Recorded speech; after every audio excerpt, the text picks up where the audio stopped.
सन 1954 पासून 1980 पर्यंत सुमन कल्याणपूर या चित्रपट संगीतात गात होत्या. पण 90च्या दशकात त्यांनी हळू-हळू गाणं सोडायला सुरुवात केली. कारण 1981 नंतर अनेकदा त्यांनी गायलेली गाणी ही दुसऱ्या गायिकेकडून गाऊन घेतली जायची. अनेकदा तर एखाद्या गीतात त्यांनी गायलेल्या ओळीच नेमक्या गायब व्हायच्या. उदाहरणादाखल सांगायचं झालं तर लव्ह 86 या चित्रपटासाठी सुमन कल्याणपूर यांनी 2 गाणी गायली होती. पण प्रत्यक्षात मात्र ती 2 गाणी दुसऱ्याच गायिकेने गायल्याचं त्यांच्या नंतर लक्षात आलं. आता हे का झालं? कोणास ठाऊक. अजून एक घटना सांगायची झाली तर एकदा एक संगीत दिग्दर्शक सुमन कल्याणपूर यांना एका गाण्याची चाल सांगत होते. त्या चालीचा सराव देखील सुरू होता. त्याच वेळी चित्रपटाचे निर्माते देखील तिथे हजर होते. त्यांच्यात काही कुजबूज सुरू होती. गाणे में थोडा एक्टिंग चाहिए सुमनजी असं सांगत हातानेच मुरक्या ताना ते दाखवू लागले.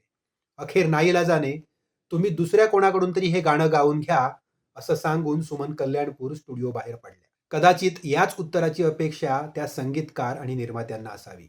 हे असं अनेकदा होऊ लागलं आणि म्हणून 90च्या दशकात सुमन कल्याणपूर यांनी गाणं सोडण्याचा निर्णय घेतला. प्रत्येक कलाकाराच्या आयुष्यात एक बॅड पॅच येतो असं म्हणतात. सुमनताईंच्या आयुष्यातला हाच तो बॅड पॅच होता का?